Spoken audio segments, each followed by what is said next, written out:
Sejam todos muito bem-vindos a mais um vídeo aqui no nosso canal e dessa vez vocês devem ter notado a minha voz, ela tá um pouco diferente.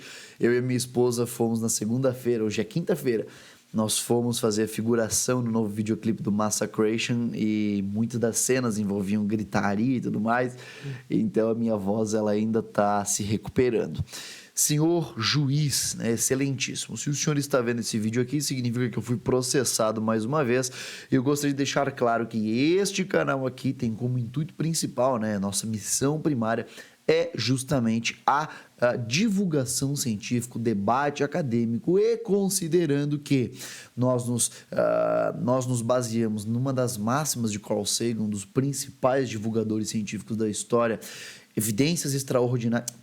Alegações extraordinárias pedem evidências extraordinárias. Então, quem faz uma alegação, uma afirmação, ok? Uma constatação extraordinária precisa provar, né, com uma evidência igualmente, né, extraordinária para sustentar essa afirmação. Nós vamos aqui então refutar o conteúdo publicado e disseminado tanto pelo Rafa Grata, tanto pelo Rafa Grata quanto pelo Zeca Ramos no Instagram. Duvido um pouco que possamos alegar que eles são pessoas desconhecidas e não figuras públicas, uma vez que só o Rafa Grata possui mais de 900 mil seguidores, não é mesmo? Então, basicamente, a ideia por detrás aqui do vídeo é demonstrar para vocês, talvez, os perigos, talvez os malefícios da disseminação de conteúdo pseudocientífico. Vocês devem notar também que nesse vídeo, a forma com a qual eu vou tratar e falar vai ser um pouco diferente, uma linguagem vai ser um pouco mais diferente, porque ontem, assistindo o debate do Jean Leonardi, presidente da Associação Brasileira de Psicologia Baseada em Evidências, contra o psicanalista professor da Unicamp, eu reparei o quão amável e gentil era o Jean refutando o que o psicanalista falava. Então eu acho que eu preciso me tornar uma pessoa mais assim, inclusive faço isso acatando os comentários de muitos de vocês aqui que me vêm às vezes perdendo as estribeiras ao longo do vídeo e ficam falando, olha, talvez tenham pessoas aí que não assistam o seu conteúdo porque vem você ficando irado e tudo mais e talvez isso não agrade a todos. Então, estou buscando me tornar uma pessoa mais amável e talvez gentil no trato social. Então, eu não vou deixar de fazer a refutação, mas a farei de uma forma mais gentil, tudo bem? Então, tanto o Rafa Grata quanto o Zeca Ramos estão aí convidados a gente poder conversar de uma forma técnica, né, de uma forma aí, sem inimizades e coisas do gênero. A gente está aqui pela ciência, tudo bem? E por que eles merecem, né, serem analisados criticamente dentro do escopo científico? Porque ambos utilizam da autoridade da metodologia, do método científico, para divulgar e produzir seus conteúdos, para respaldar, para dar um ar de seriedade, né, de exatidão na informação que eles passam para as pessoas no seu Instagram. Como é que a gente consegue aferir isso? De um modo muito, muito simples. Basta você ver que os vídeos deles geralmente começam assim, né? O que a ciência diz sobre qualquer coisa que eles queiram discutir. E aqui, quando a gente fala o que a ciência fala, a gente não está colocando, olha, o que o pesquisador tal coloca. Não, o que a ciência diz, ou seja, o que a comunidade científica inteira concorda sobre esse tema. Então, o ar, né, que eles dão de autoridade nas suas alegações é como se fossem assuntos pacificados, assuntos em consenso dentro da academia, e como se as evidências que eles trouxessem, né, porque eles trazem artigos, dissessem aquilo que eles estão afirmando e respaldassem, então, as suas práticas, né, de ambos os príncipes do seja natural. Então, vamos ver se podemos ser tão naturais, se essas indicações de intervenções em saúde que eles alegam são realmente, então, científicas e se trazem esses resultados que eles alegam. Última coisinha então, tá, pessoal? Esse vídeo aqui vai ser separado em duas partes, porque, enfim, eu fui gravar de uma vez só, deu problema, perdi 2 horas de gravação, então eu vou gravar o quanto eu puder até que eu tenho que ir para a universidade já. Então eu vou gravar aqui uma primeira parte, semana que vem eu já posto a segunda parte. Show de bola? Então, Eu vou analisar aqui com vocês alguns dos vídeos talvez mais icônicos deles, tá? Dos mais impactantes, porque dizem bastante respeito à saúde mental, então é o que mais me interessa aqui. E eu peguei assuntos diferentes, tá? Tanto na parte 1 quanto 2, pra gente não repetir vídeos deles sobre os mesmos assuntos, tudo bem? Então a gente vai batendo aí em pseudociências distintas, beleza?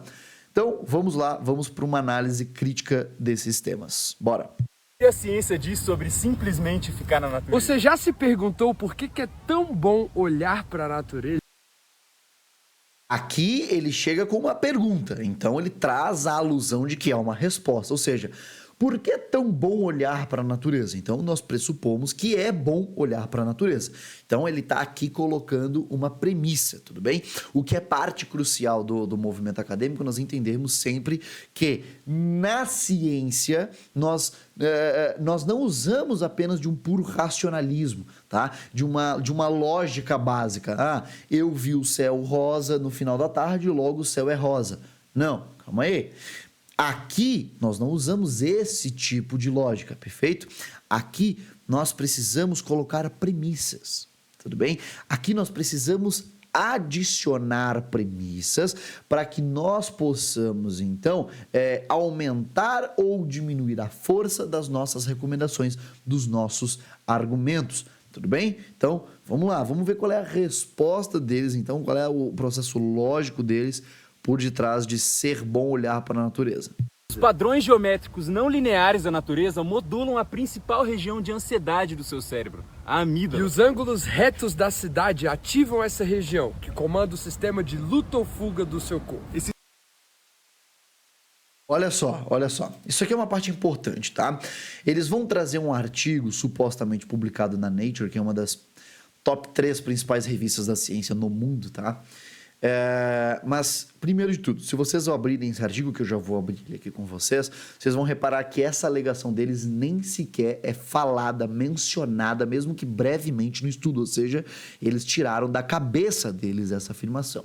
Mas a ideia aqui é o seguinte, tanto o Zeca Ramos quanto o Rafa Grata, eles não têm conhecimento acadêmico, tá? E eu posso falar isso em amor, posso falar isso gentilmente.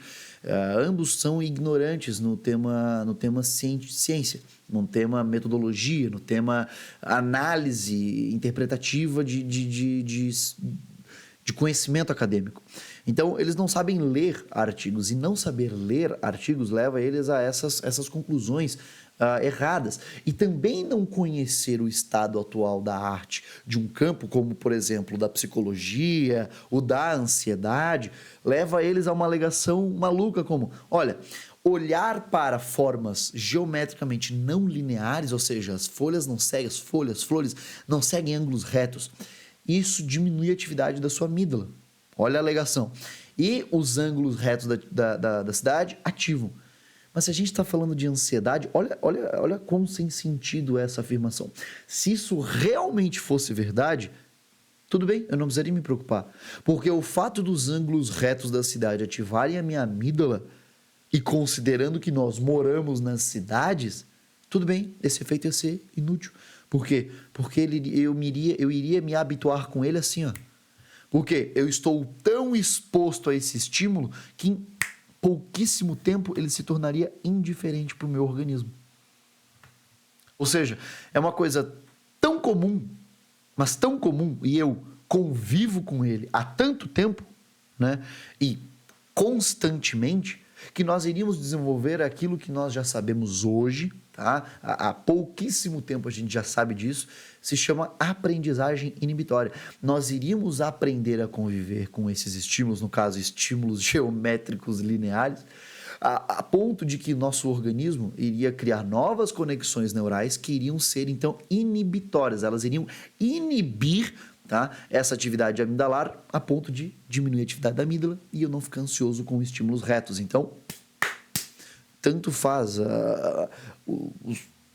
os prédios serem ou não serem retos. Se fosse assim, bastaria que nós colocássemos, então, pacientes ansiosos para ficar olhando o mato. E aí, resolve? Tag? Resolve fobia? Não, não resolve. Então, aparentemente, o formato geométrico dos objetos não é o que torna as pessoas ansiosas ou não, ou o que mantém elas ansiosas ou não. E é curioso o fato de que eles tentam respaldar o vídeo deles com um artigo científico para que eles não pareçam dois jovens falando qualquer bobagem, ou seja, eles trazem à tona a autoridade de uma pesquisa da Nature, tá? Que eu já vou mostrar para vocês que também não é. E a citação, a afirmação que eles fazem nem sequer está na pesquisa. Foi realmente inventada por eles, tá? Mas olha só, vamos ver o que o Rafa Grata fala aqui. Vamos lá.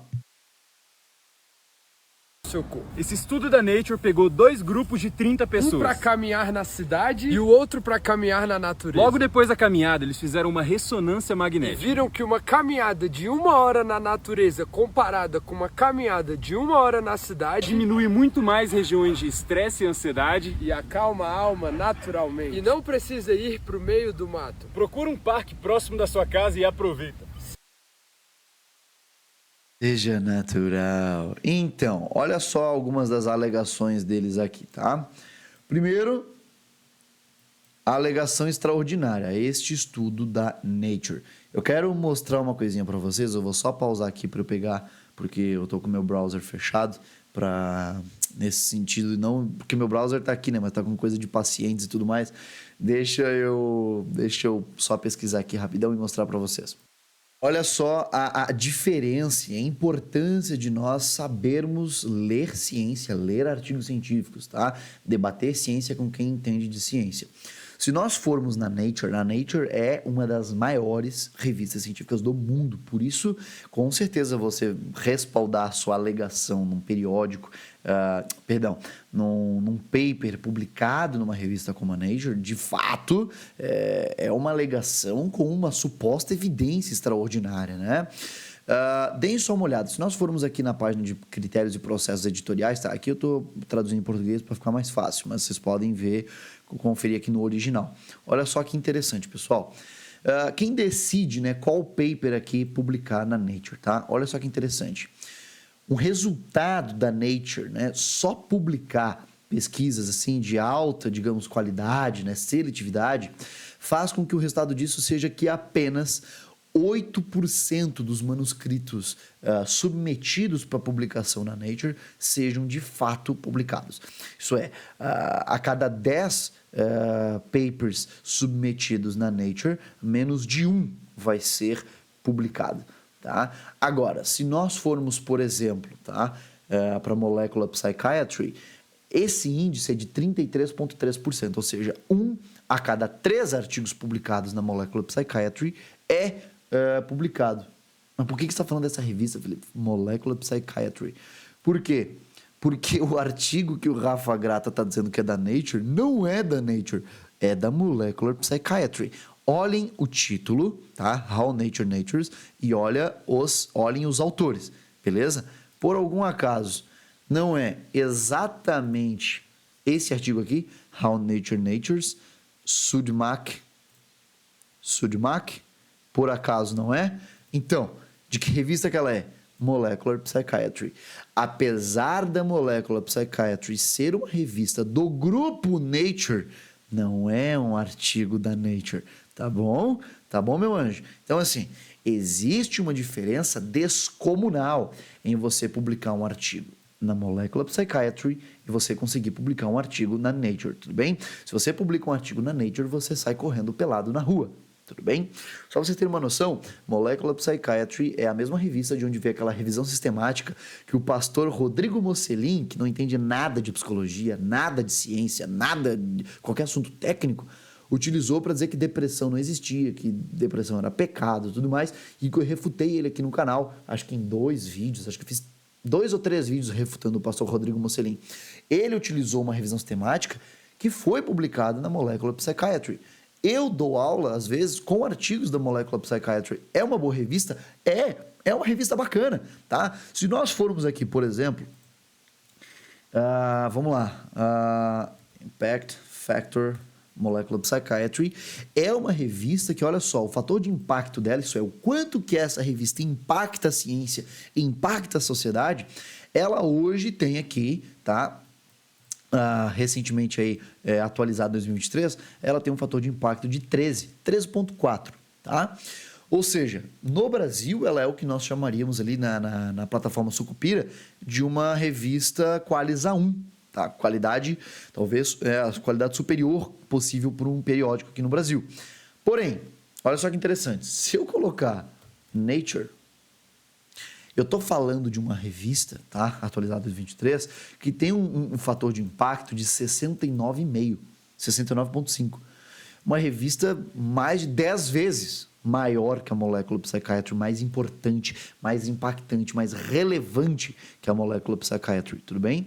Então, assim, não, tá? Não é um artigo, não é um estudo da Nature, e saber isso é o básico, então, básico, beleza? Mas vamos lá. Olha a alegação que eles fazem. Eles pegaram 2 grupos de 30 pessoas, tá?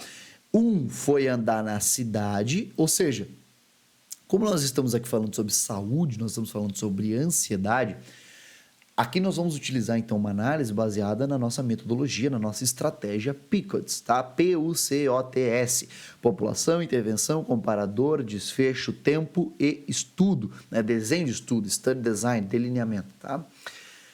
Qual é o PICOTS dessa pesquisa? Bom, eu já sei que a população, pelo que eles estão aqui falando, eles estão falando sobre ansiedade, a população precisa ser, então, uma população ansiosa, certo? Então, adultos, talvez, provavelmente, que botaram caminhar na cidade, então devem ser adultos. Devem botar crianças para caminhar sozinho na cidade, então devem ser adultos.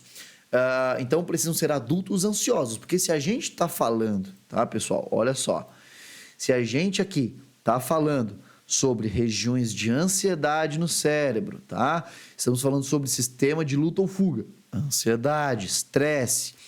Se a gente está falando, de novo, sobre estresse e ansiedade, para quem é esse vídeo que eles estão falando, tá bem?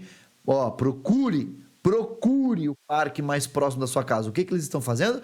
Eles estão fazendo uma recomendação de uma intervenção em saúde. Qual intervenção?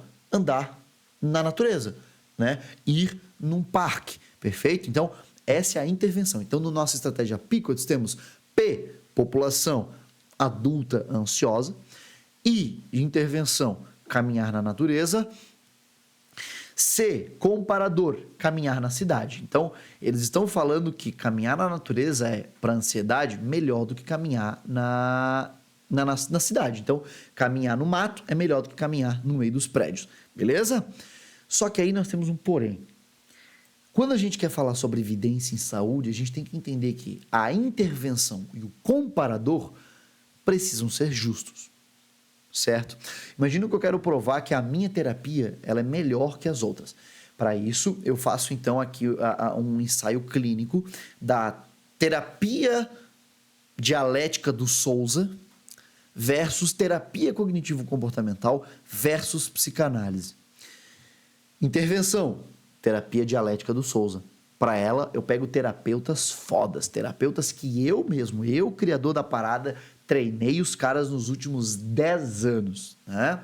Todos eles profissionais formados na Berkeley, na Harvard, Stanford, Yale, Oxford, versus um grupo de terapeutas recém-formados, né? Na Uni qualquer merda, e versus também um grupo de psicanalistas que nem são formados, se formaram num curso livre de psicanálise de 3 semanas.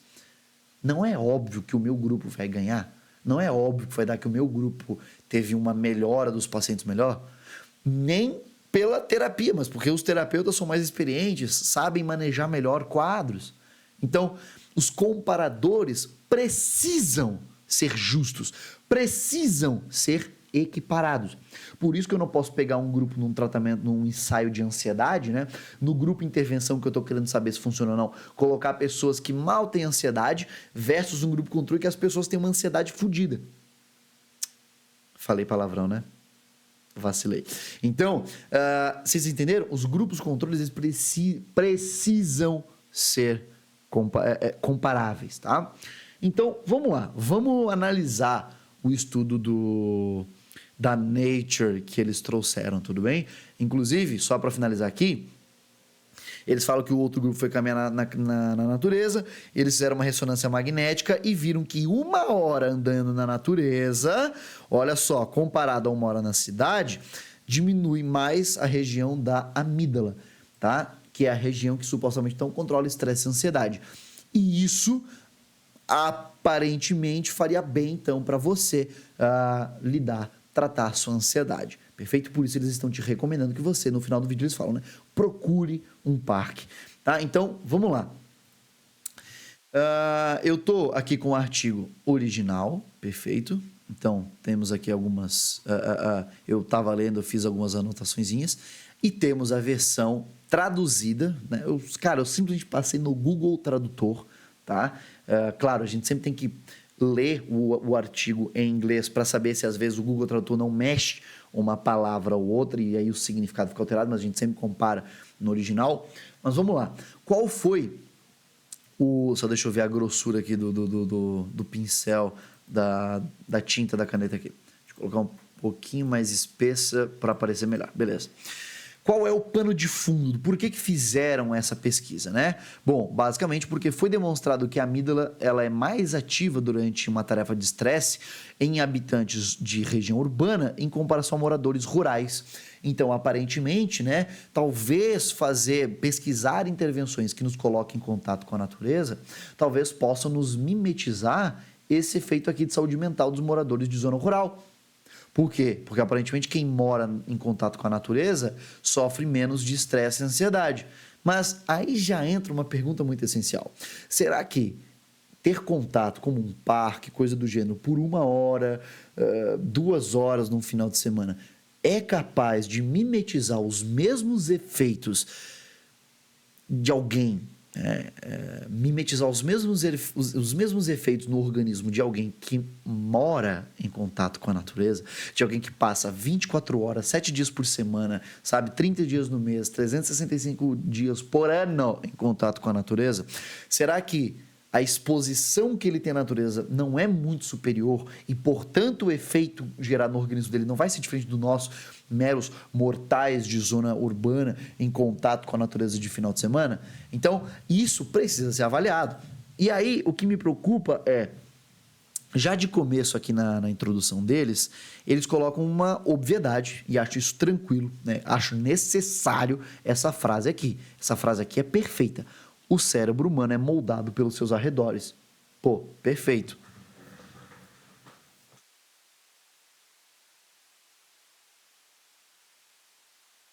Isso é behaviorismo básico. Isso é análise do comportamento na veia. Obviamente, o nosso ambiente molda, né, seleciona nossos comportamentos. Nós somos nossas contingências. Querendo ou não, nós somos nossas contingências. O behaviorismo ele é a nossa filosofia da ciência psicológica. Tá? Então, de fato, entender para a saúde mental que nós somos produto e produtor do nosso ambiente é fundamental e que o nosso cérebro, via neuroplasticidade, ele se adequa ao nosso ambiente, tá? A construção e amadurecimento do meu sistema nervoso central, sendo uma criança que nasce e cresce em ambiente de vulnerabilidade e uma criança que nasce em Alphaville, é completamente diferente, tá? Completamente não, tá? Isso aí foi um exagero. Mas vamos lá. Aqui eles basicamente colocam o seguinte. Deixa eu ampliar para ficar melhor para vocês conseguirem acompanhar aqui a leitura. Aí, beleza. Talvez dê um pouquinho mais, talvez. Será que não? Não, acho que aí vai ultrapassar, né? Vai. Então, olha só. Problemas de saúde mental como ansiedade, transtornos do humor, depressão maiores, o que eu achei estranho, né? Porque transtorno do humor, depressão é um transtorno do humor, mas tudo bem. E esquizofrenia são até 56% mais comuns em ambientes urbanos que em comparação a ambientes rurais. Isso daqui é o pano de fundo de uma pesquisa que foi publicada em 2022. Só que o que me preocupa é, cara, esses dados são de 2007, tá? Olha aqui, ó. referência número 3, beleza? Se nós formos lá na referência número 3, olha o que nós temos aqui. Referência número 3, beleza? Ó, a prevalência de transtornos psiquiátricos associados, ou melhor, é associada a prevalência de transtornos psiquiátricos à urbanização, né, é um dado de 2007. Pô, será que de 2007 até 2019, 2020, 21, 22, que é talvez, eu vou dar aí, talvez esse período aí de 4 anos para essa pesquisa aqui ter sido feita, né? Isso aqui é um espaço até que, porra, grande demais para essa pesquisa. Então, vamos supor que eles levaram 2 anos fazendo essa pesquisa. Será que de 2007 até 2020 não tinham, dados mais recentes? Vamos supor até 2019, 4 anos. Será que até 2019 já não tinham novos dados epidemiológicos acerca dos transtornos mentais envolvendo regiões urbanas e rurais? Por que eu pergunto isso? Porque nos basearmos, né, justificarmos o investimento de verba e a minha hipótese em dados ultrapassados é um pouco complexo, um pouco antiético, porque hoje nós temos debates acerca de sujeitos de zona rural tendo maiores índices de suicídio, depressão. Então, será que hoje, né, estudando mais, pegando mais dados, mais pesquisas sobre esses dados epidemiológicos, será que é realmente isso? Mas tudo bem, ok, podemos passar em branco isso daqui, fingir que isso daqui nem está aqui, porque beleza, vamos fingir que isso aqui não interfere em nada. Isso aqui é uma discussão acerca de construção de pesquisa, vocês em si nem precisam se ater a isso daqui. Eu estou apenas analisando aqui o paper junto com vocês, beleza? Aí, ok, olha só, aqui entra de novo aquela questão. No entanto, estudos de intervenção, né, porque eles estão falando, um estudo transversal seminal demonstrou aí que a atividade da amígdala durante uma tarefa de estresse social na área urbana em comparação a moradores rurais foi, né, maior. Então, né, não tem estudos de intervenção para dar uma relação causal. Ficar em ambiente urbano é o que gera isso. Então, eles precisavam, né, de estudos de intervenção, isso é, do experimento, de pegar e expor um grupo de pessoas versus um grupo de pessoas exposto a outra coisa, né? Ou seja, natureza versus urbanização, para tentar gerar um efeito causal. Por quê? Porque ensaios clínicos, tá? Ensaios experimentais são o padrão ouro, beleza? Para nós podermos realizar, então, essas aferições de causa e efeito. São poucas as questões, às vezes, que não dá para fazer um ensaio experimental para gerar essa relação de causa e efeito. Por exemplo, paraquedas. Paraquedas não tem nenhum ensaio experimental mostrando que ele é eficaz. Nós temos que acreditar em estudos observacionais. Tá? Isso é, eu não posso pegar um grupo de 100 pessoas e jogar de um avião sem paraquedas e um grupo de 100 pessoas com paraquedas e ver qual sobrevive mais. Por quê? Porque é um pouco antiético. Né?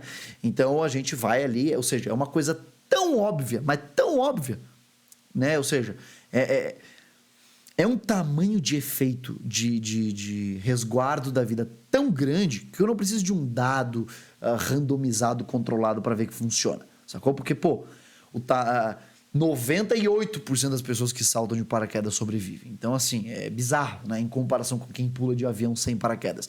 Então, é uma discrepância tão grande que eu não preciso de um ensaio experimental.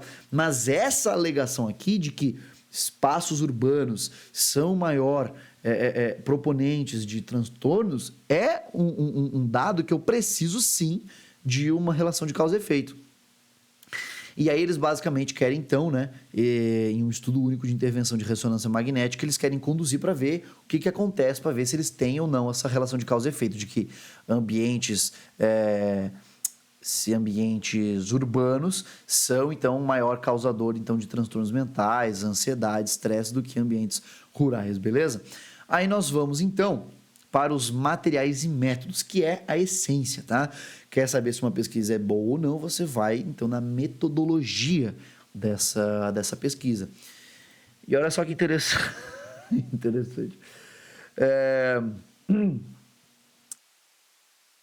Essa pesquisa, ela contou só com, né, pacientes alemães, porque eles estão na Alemanha, estão em Berlim. todos falam alemão, todos são destros, não sei exatamente do que me importa essa informação, por que ela está aqui, mas ok. E o crucial para nós agora, não tinham diagnóstico de nenhum distúrbio psicológico ou neurológico. Eu vou grifar para vocês entenderem, ok? Os pacientes, né, os participantes dessa pesquisa não tinham nenhum transtorno ou condição, né, neurológica. Isso é, nenhum único participante deste ensaio possuía, né, ansiedade. Então, entra aqui a minha pergunta. Na minha estratégia PICOTS, tá? Olha só. Na minha estratégia PICOTS, que é o que eu vou embasar a minha procura por evidências, tá?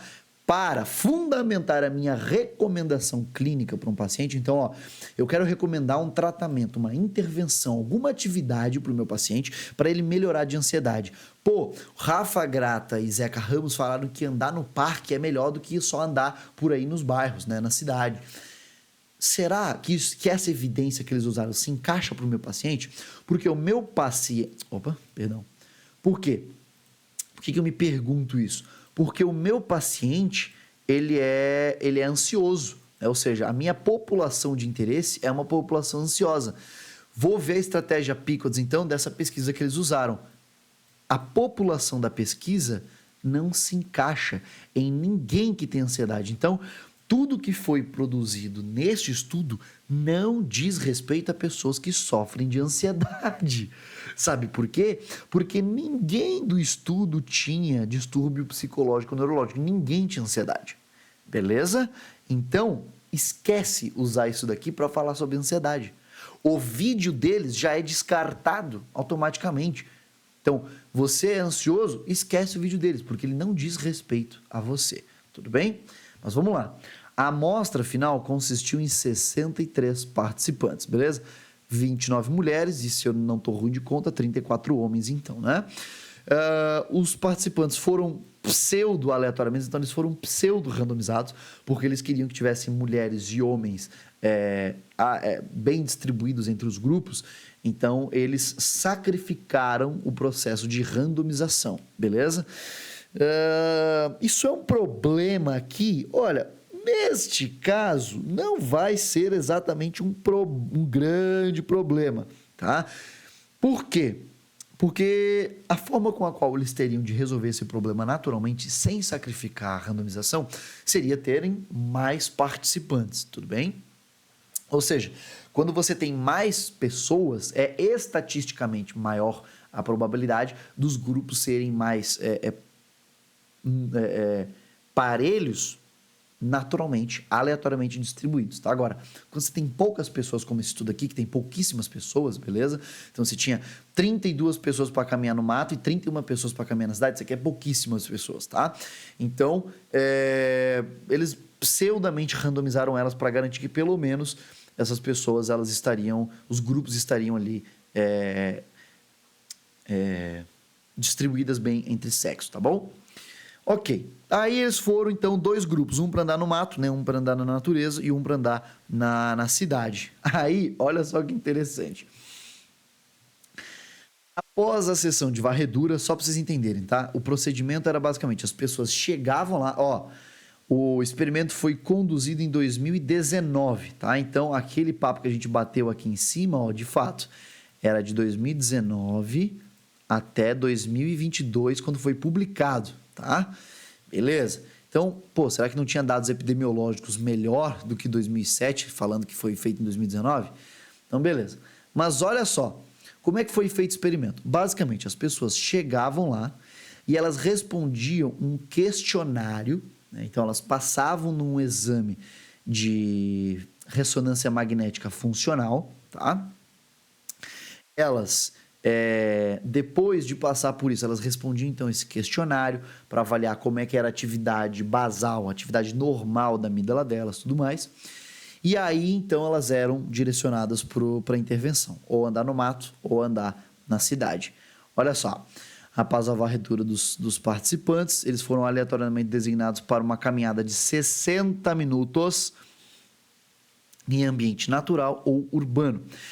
Embora a definição e também a dicotomia entre ambiente natural e urbano tenha sido objeto de debate, isso é, tem até pesquisa sobre isso, olha, essas palavras, elas não significam a mesma coisa em todo lugar do mundo. A gente já vai falar sobre isso.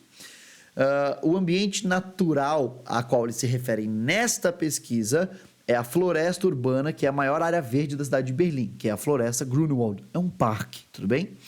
Enquanto o ambiente urbano se refere a uma rua movimentada em um dos centros da cidade de Berlim com shoppings, que é a Schobelsberg aqui, beleza? Não sei pronunciar. Então, ok, olha só que interessante. Lembram que eu falei que os grupos devem ser parelhos, ou seja, o comparador precisa ser justo? Olha que pesquisa mal conduzida. Participantes, tá, que foram para o ambiente urbano, olha só que bizarro.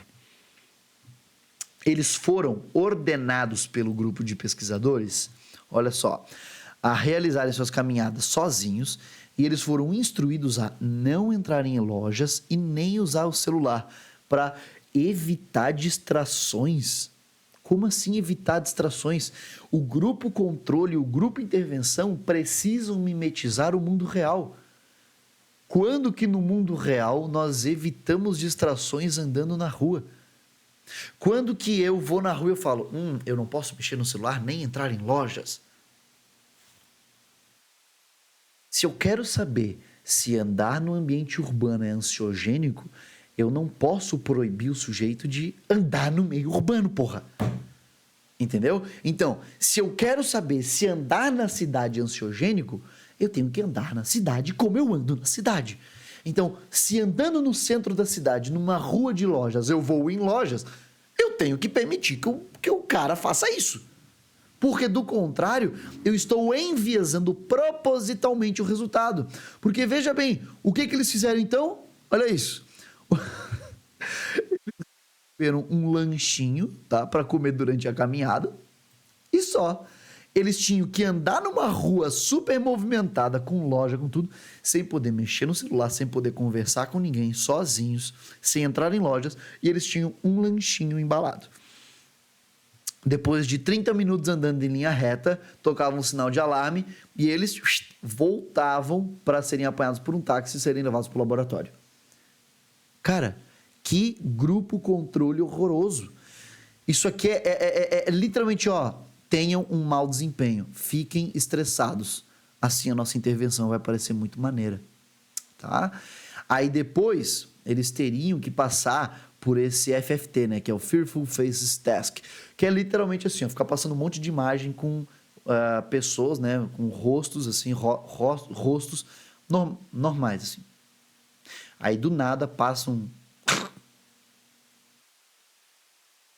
Só que é tão rápido que a ideia é que a sua percepção consciente não se toque desse estímulo, tá?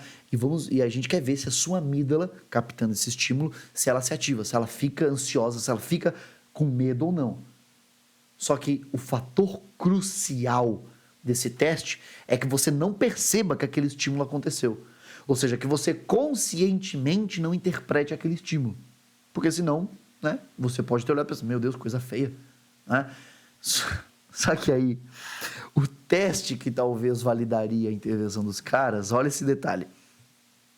Não tivemos tempo para realizar um controle perceptivo, portanto, não temos provas de que os estímulos mascarados, o jiquiti, né, dali de face, foram realmente processados fora da consciência dos participantes. Ou seja, nós não temos provas de que nosso teste deu certo. Bacana? Então, ok. Aí, olha aqui. Esse aqui foi o experimento, tá? Você chegava lá, respondia os questionários, assinava o TSL, Termo de Consentimento Livre Esclarecido, né? TSLE, na verdade, que a gente chama aqui no Brasil, né? TSLE, Termo de Consentimento Livre Esclarecido. É isso aí. Então, basicamente, ó, eu autorizo aí eu participar desse estudo, tô de acordo, show de bola. Aí você passava por umas questõezinhas ali, tá? Envolvendo sua memória de trabalho, isso é a tua memória de atenção, sua memória de funcionamento no momento presente, numa ressonância magnética funcional, para saber como é que era a tua atividade cerebral ali naquele momento. E aí você ou era designado para atividade, né, para andar no parque ou para andar na cidade.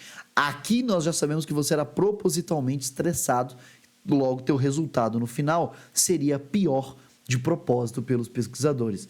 Quando você voltava para o laboratório, você passava pelos mesmos testes de memória e trabalho de novo e os mesmos questionários para saber antes e depois. Só que vocês estão vendo que não teve nenhum follow-up.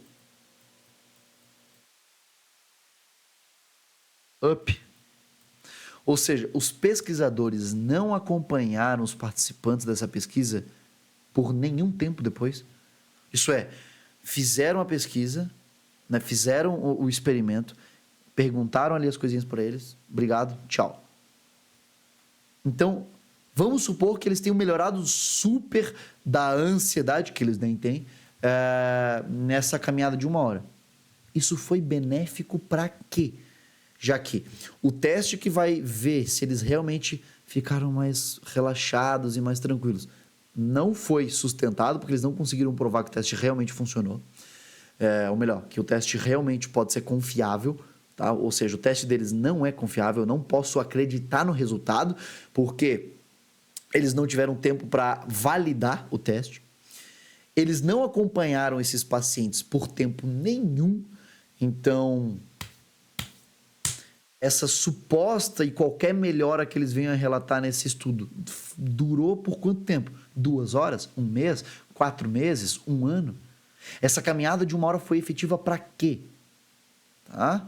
Será que se eu caminhar mais vezes no parque toda semana por 1 mês, a resposta vai aumentando, vai ser a mesma ou depois de um tempo diminui?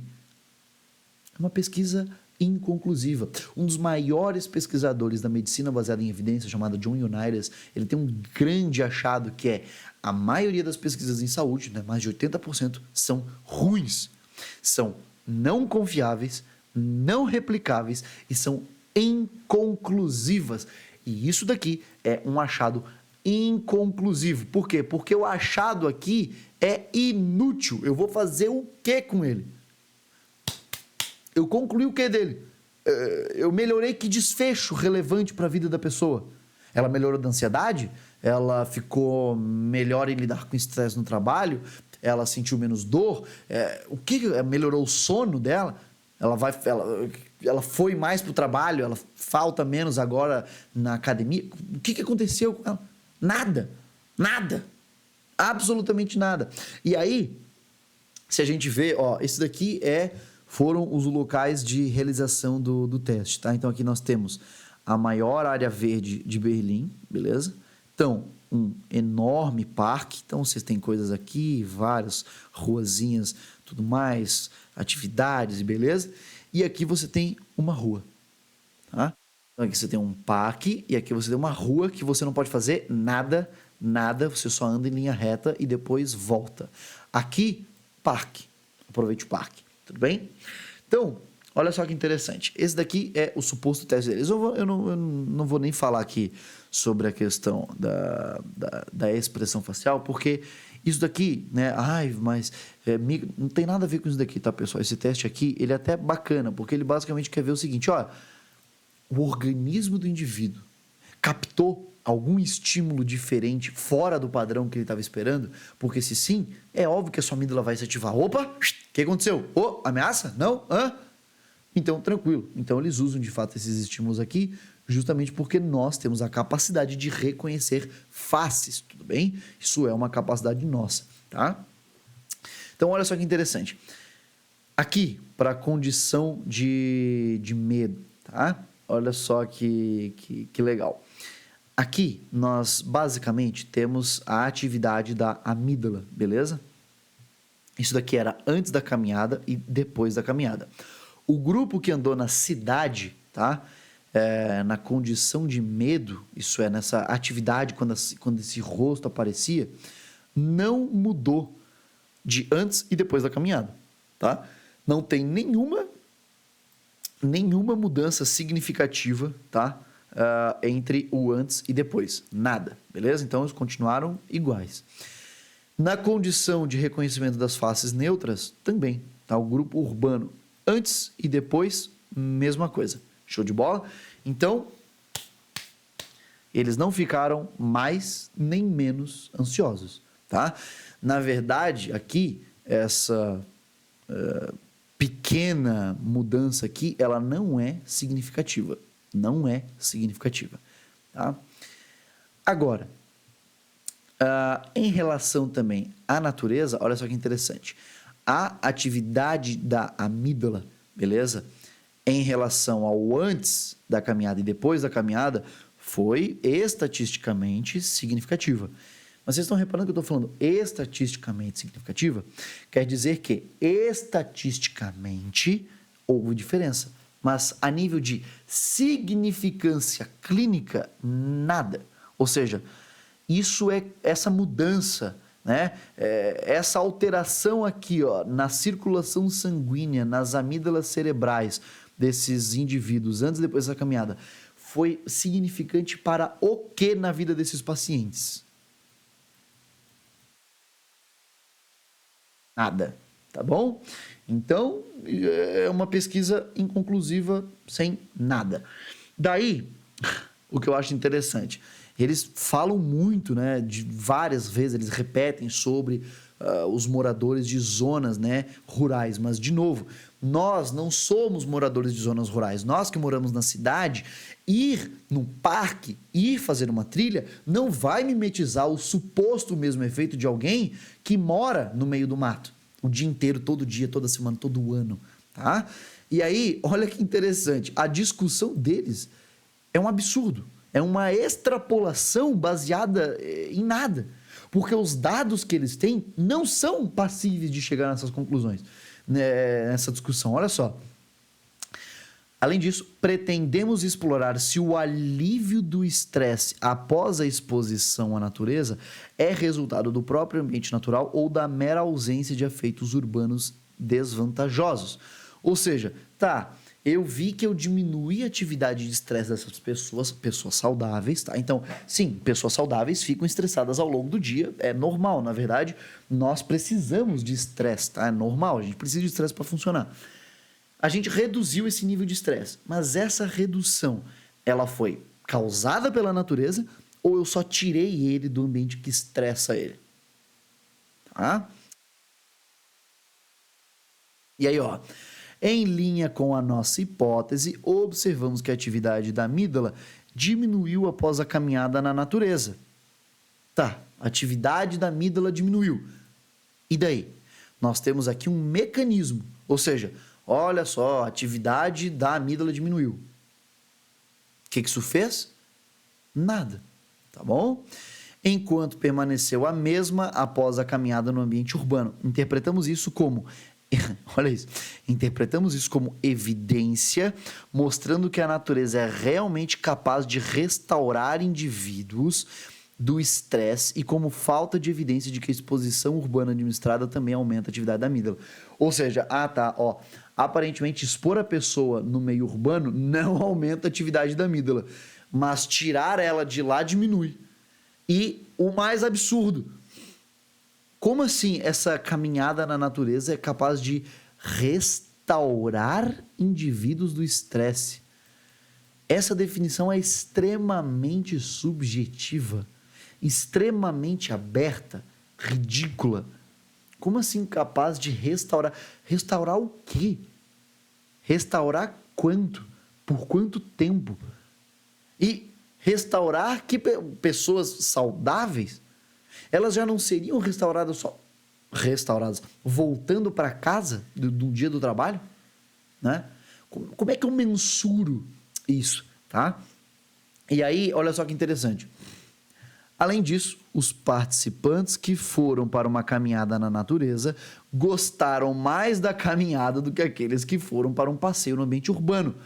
Um achado consistente com a maior capacidade de restauração dos pacientes, bem como menor atividade da amígdala após a caminhada na natureza. Óbvio que eles gostaram mais. Um grupo foi passear no parque e o outro não podia fazer nada. Já pararam para pensar que foi porque vocês induziram tédio? Já pararam para pensar que foi porque vocês estressaram um grupo? Por que eu digo que vocês estressaram propositalmente um grupo? Se eu pego um animal, tá, e eu coloco ele num recinto sem nenhum estímulo, sem ele poder fazer nada, ele está estressado. Ele vai ficar estressado. Por isso que nós chamamos de enriquecimento ambiental, dar atividades para esse sujeito fazer.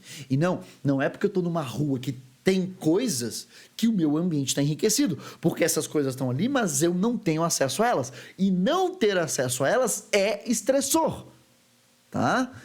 Então, cara, essa interpretação do resultado é ridícula. Os pesquisadores cagaram a pau isso daqui, tá? Aqui eu já falei sobre, né? De novo, listando moradores rurais. Nós não somos moradores rurais. E aí, vamos para vamos para as limitações desse estudo. Uma das limitações é a falta de evidência de que os estímulos faciais mascarados não foram percebidos conscientemente. Isso é, literalmente, o teste que eles iriam aplicar para validar o experimento não foi validado. Segundo, não está claro quais aspectos da natureza estão conduzindo um efeito da diminuição da atividade da amígdala. Ou seja, tá, o ambiente natural, mas o que do ambiente natural? É as árvores? São as árvores? É o ar livre? É o sol? É o quê? É só ter saído do escritório? O que gerou esse alívio? Não sabemos. Terceiro, embora o caminho da floresta Grunewald, onde os participantes foram passear, seja isolado da cidade, afinal é a zona verde da cidade, né?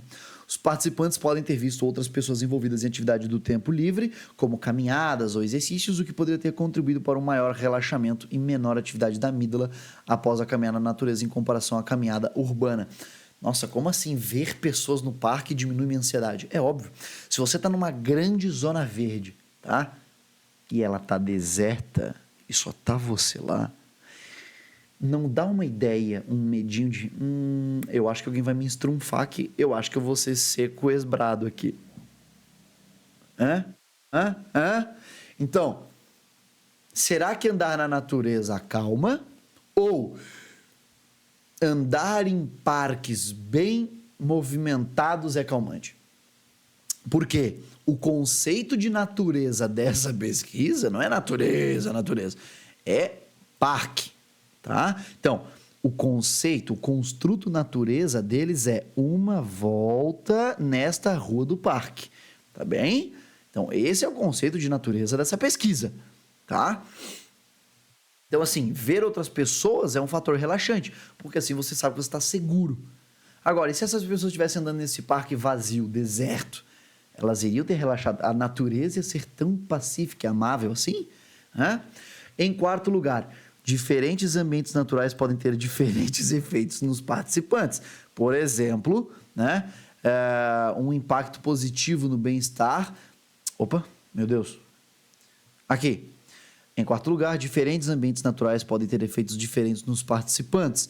Por exemplo, uma floresta pode provocar medo em vez de relaxamento, e caminhar em uma floresta bem cuidada pode ter um efeito mais positivo no bem-estar do que caminhar numa floresta selvagem. Porque assim, gente, tô caminhando num parque bem cuidado, parque público com pessoas é uma coisa.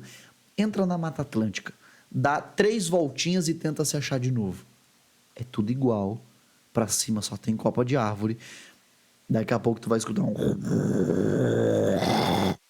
Meu amigo, tu vai se borrar. E aí, vai ser relaxante estar no contato com a natureza? Então, o conceito natureza que as pessoas utilizam não é o mesmo. Ai, mas os caras do vídeo falaram parque. Tá, mas aqui na Alemanha os caras foram num parque. Talvez aqui no Brasil o cara vá num parque, ele vai ter medo que ele vai ser assaltado. E aí, o parque vai ser relaxante?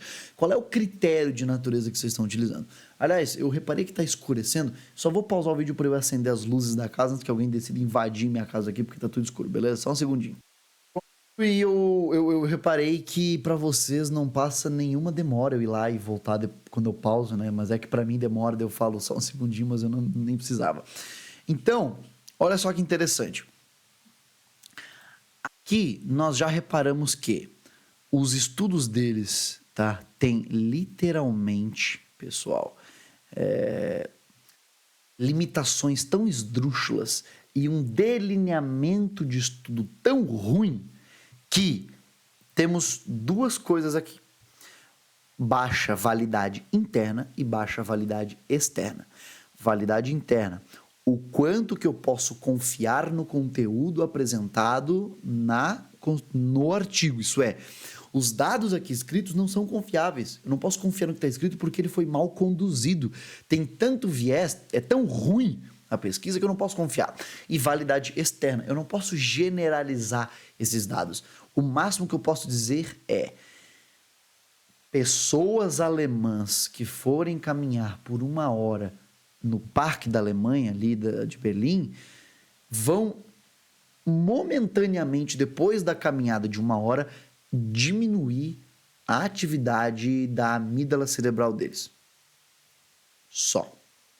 Esse artigo aqui não consegue nos dar nenhuma segurança, nenhuma evidência de que essa caminhada no parque, de que caminhar no parque, caminhar na natureza, reduza a ansiedade. Ainda mais se eu for usar esse artigo aqui para querer falar sobre atividades com pacientes ansiosos, já que a população dessa pesquisa não era uma população ansiosa, eram pessoas saudáveis, tá? Então, a pesquisa é horrível. Logo, as conclusões que Rafael Gratta e Zeca Ramos aqui chegam são baseadas na invenção deles, tudo bem? Então, essa conclusão maluca aqui, ó, para concluir, nossos resultados demonstram que a exposição à natureza por 1 hora diminui a atividade da amígdala e pode ter efeitos salutogênicos em regiões cerebrais relacionadas ao estresse. Olha só, isso sugere que caminhar na natureza pode amortecer os efeitos prejudiciais do ambiente urbano nas regiões cerebrais relacionadas ao estresse, por sua vez, agir potencialmente como uma medida preventiva contra o desenvolvimento de um transtorno mental. De onde? Esse artigo aqui não pode fazer isso, ele não tem capacidade de fazer isso, ele é tão ruim. Primeiro que ele já não é nem o desenho adequado disso, tá? O desenho de estudo adequado para isso seria o quê? Nós fazermos um estudo observacional, tá? Em que eu vou acompanhar, beleza? 2 grupos grandes de pessoas, tá? Um grupo de pessoas que era exposta a esse tipo de intervenção, que no caso a exposição dela seria ir no parque, e o outro grupo não teria essa exposição. E ao longo, sei lá, de 5 anos, 10 anos, 15 anos, qual dessas coortes aqui apresentou maior incidência de transtornos mentais e qual não? Assim eu sei que, olha, aparentemente pessoas que fazem caminhadas rotineiras na natureza, elas conseguem, então, ter aí uma maior prevenção ao desenvolvimento de transtornos mentais. Mas isso seria uma correlação, não é nenhuma causalidade. Por quê? Porque existe uma dificuldade de estabelecer uma causa e efeito, porque, veja, o grupo de exposição a parque, ainda por cima, a vida deles não seria só ir no parque.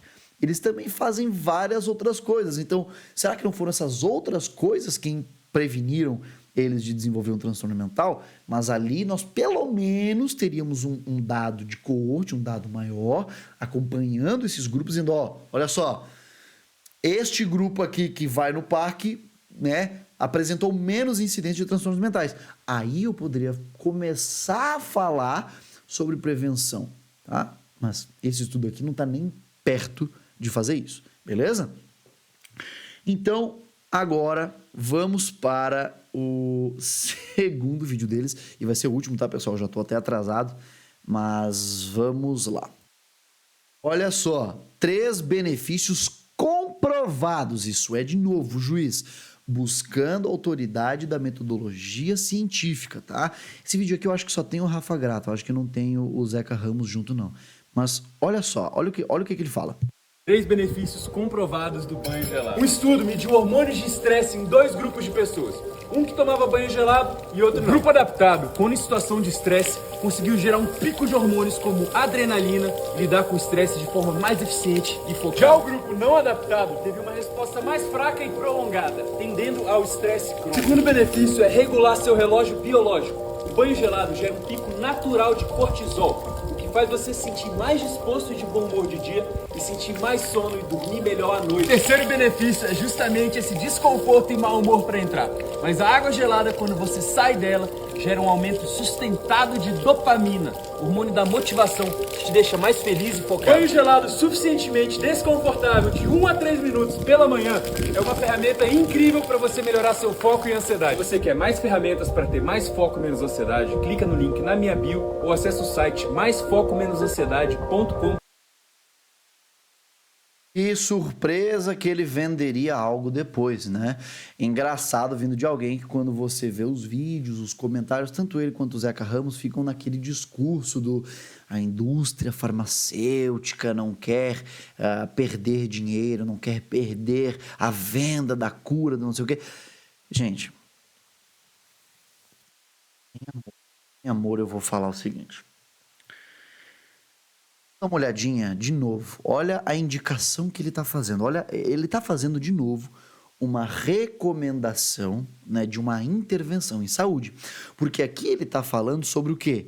Ele está falando sobre os efeitos em saúde supostamente comprovados do banho gelado, tá? Para quê? De novo, para estresse, tá? Então, ó, em situações de estresse, tá? Ó, lidar com estresse de forma eficiente e focada, né? Ó, segundo benefício é regular seu relógio biológico, né? Seu humor, né? Dormir melhor à noite. Depois, aqui, ó, hormônio da motivação, ó, que te deixa mais feliz e focado. Olha só que interessante, ó, olha a recomendação. Um banho gelado, tá? De 1 a 3 minutos pela manhã. É uma ferramenta incrível, então ele está fazendo uma recomendação para melhorar seu foco e ansiedade. Será que o estudo que ele usou para embasar essa alegação dele, será que esse estudo aqui é capaz de sustentar essa afirmação dele? Será que esse estudo aqui realmente é o que ele está falando? Então vamos lá, vamos ao estudo, tudo bem? O estudo é este estudo aqui. Voluntary activation of the sympathetic nervous system and attenuation of the innate immune response in humans. Então, só para vocês verem, tá? É o mesmo. A diferença é que eu li o artigo, tá? Ele botou aqui o print da referência desse artigo na PubMed. Então, eu não sei se ele chegou a ler o artigo, tá? Mas olha aqui o autor, Matthews Cox. Não sei como é que se cita esse nome aqui, tá? Mas, ó, Matthews Cox, beleza? É o mesmo cara. Então, vamos lá. Nesse artigo aqui, de fato, eles pegaram um grupo de pessoas, randomicamente distribuíram para um grupo vai ter um treinamento e outro grupo não. E aí eles vão passar por um teste de estresse. Mas não é um teste de estresse de foco no trabalho, lidar com estresse no dia a dia. Não. Eu até fui conversar com um colega meu que é médico e é da MBE, né, da Medicina Baseada em Evidências, porque eu não entendo esse processo aqui de LPS induzido. Isso aqui não é nem perto da minha área. Então eu pensei, mano, como é que diabos é feito isso?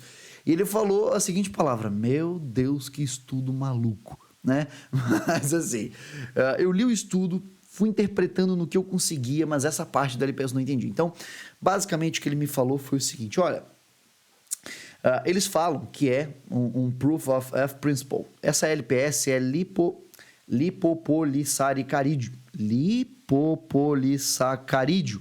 Uma das formas que o sistema imune usa para identificar uma bactéria. Então, literalmente, você ali de forma intravenosa, você induz esse estresse ao organismo do indivíduo. Pelo que eu fui conseguindo entender, é basicamente isso, tá? Você meio que induz essa situação de estresse e você mede a atividade endocrinológica do indivíduo, aparentemente aqui, para ver, né, como é que o organismo dele vai reagir a essa atividade. Então, você não só mede questão endócrina, então hormônios, você também vê os parâmetros cardiorrespiratórios dele, a temperatura do indivíduo, enfim, você vai medindo vários parâmetros orgânicos dele para você entender como é que o organismo dele está reagindo a essa situação de estresse. Mas, de novo, não é um estresse do teu dia a dia, não. Um estresse, eu quero ficar focado no meu trabalho. Esse artigo aqui não tem nada a ver com situações de estresse do teu cotidiano. Mas aí, vocês lembram que agora há pouco eu tinha mostrado para vocês que quando a gente quer usar um artigo para embasar nossas recomendações, né, para uma população, nós temos que usar nossa estratégia PICOTS, né? Que é o quê? População, intervenção, parador, desfecho, porque desfecho em inglês é outcome, tá? Tempo, tá? Então, esse estudo acompanha as pessoas depois do tratamento por quanto tempo? 2 meses, 4 meses, 1 ano, 2 anos, 10 anos, tá? Porque aí eu vou poder falar, não, esse artigo aqui ele me diz que essa terapia aqui, ela funciona a curto prazo, médio prazo, longo prazo, tá? Não, isso aqui foi feito com pessoas que já estavam na fase terminal da doença, tá? E também, né, S, que é Study Design, né? Ou seja, delineamento de estudo, beleza? Então, olha só que interessante. Qual é o delineamento desse estudo aqui? Desse estudo é um ensaio clínico controlado randomizado, perfeito? Pegaram um grupo de pessoas, um grupo foi para o grupo controle, um grupo foi para o grupo intervenção e o outro grupo, um grupo foi para o grupo, um grupo de pessoas foi para o grupo controle, outro foi para o grupo intervenção, tá? A população aqui, vocês já vão ver como não tem nada que possibilite que nós tenhamos o quê? Uma validade externa, ou seja, que eu possa utilizar esse artigo aqui para generalizar os seus achados para outras pessoas, tá? Sai fora, Google, o que está acontecendo? Tá bom? Meu Deus. Então, beleza. O Rafael Grata aqui, vejam bem, qual é o cenário em que ele está? 3 benefícios comprovados do banho gelado. Um estudo mediu hormônios de... Olha só, ele cita esse estudo, né? Todo aqui pimposo embaixo de um chuveiro Lorenzetti, sei lá, aguinha gelada. Gente, eu suponho então que a população desse estudo tem alguma coisa a ver com isso, não tem? Não tem nada a ver. E eu vou provar para vocês. Os pesquisadores colocam aqui, tá? Eles filmaram as intervenções, porque veja, ele fala banho gelado. Mas a intervenção não é banho gelado. É uma constelação de intervenções que elas todas juntas resultaram no resultado, né? Resultaram em os sujeitos, ou seja, um grupo de só 12 pessoas, então eu não posso sequer usar esse N aqui. Esse N aqui é muito baixo, eu não posso generalizar ele para nada, tá? Então, o máximo que eu posso falar é, esse estudo aqui, ele observou esse fenômeno, mas eu não posso usar um dado de 12 pessoas para generalizar para nada, e ainda mais usar o dado de 12 pessoas de uma intervenção tão específica, que é impossível de um seguidor do Rafa Grata ou de qualquer um de vocês fazer, porque ela é tão específica que vocês já vão entender. Um artigo com uma população que me permitisse usar esse vídeo do Rafa Grata para alguma coisa seria uma população de estudo que tomou banho gelado no chuveiro, numa banheirinha de plástico com pedrinha de gelo, como essa gente marmota da banheira gelada aqui do Brasil faz, né? Do Brasil e os gringos, esses coach, né, que ficam entrando em banheirinha de gelo achando que estão arrasando. Maior bullshit do mundo, maior pseudociência que tem. Então, banho de gelo não serve para nada, a não ser que tu tenha acabado de sair de uma pancadaria. Tu é um lutador, acabou de sair de uma porrada de um octágono, tu é corredor, acabou de correr... talvez a banheira de gelo sirva para você ali naquele momento, mas do contrário não serve para nada. Mas olha só como foi a intervenção desses caras. Vamos sair. Só isso daqui refuta todo o vídeo do Rafa Grata, tá? Mas eu quero discutir um pouquinho mais com vocês. Olha só as intervenções, olha só. Isso aqui foi o treinamento, os procedimentos de treinamento que foi feito na Polônia, tá? A população é polonesa, beleza? Primeiro, exposição ao frio.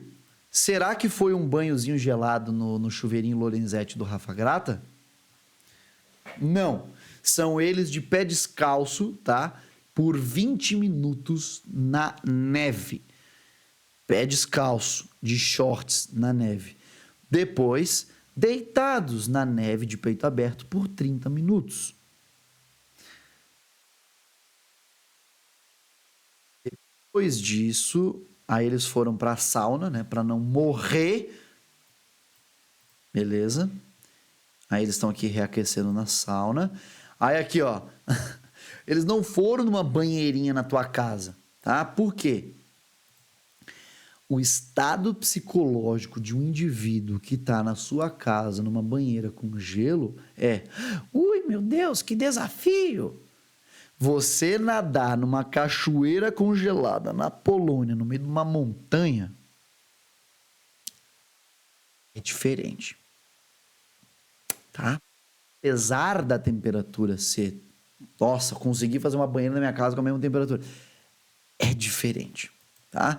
E olha só, reparem um detalhe importante.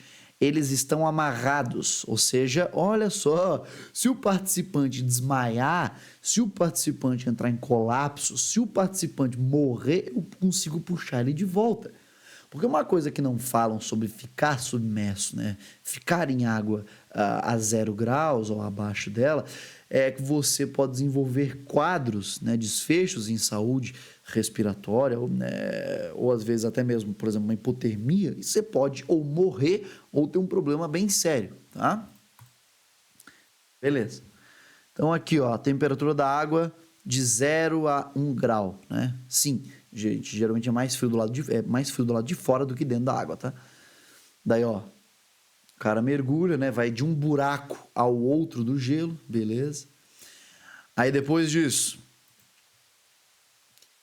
eles subiram montanhas, tá? Mais de 1.500 metros de altura em relação ao nível do mar, sem roupa, tá? Com temperaturas ali, ó, com a sensação térmica de menos 12 a menos 27 graus, de shorts e tênis, só. Eu não sei, mas eu acho que o Lorenzetti do Rafa Grata não consegue mimetizar os efeitos disso daqui, não. Eu não sei quão gelado é a piscina da casa do Rafael Grata, mas eu acho que não consegue. Inclusive, o Rafael Grata me bloqueou no Instagram. Antes mesmo de eu publicar esse vídeo, eu já sou bloqueado no canal dele. Sacanagem. Tá, então, ó, olha aqui, ó. Olha como é que ficou a canela desses caras. Deem uma olhadinha. De novo, eu acho que não é a mesma coisa que um chuveiro. Outra coisa, eles também aprenderam técnicas de meditação, né, de controle da respiração. Então, assim, foi uma constelação de atividades, não constelação familiar, tá, pessoal? Uma constelação no sentido de várias estratégias. E aí nós temos outro problema. A gente não sabe qual delas deu o resultado. Primeiro, que é um resultado inútil para vocês, tá? Esse resultado pouco importa para a tua vida prática. Segundo, eu não sei qual atividade fez eles responderem daquela forma a um teste intravenoso.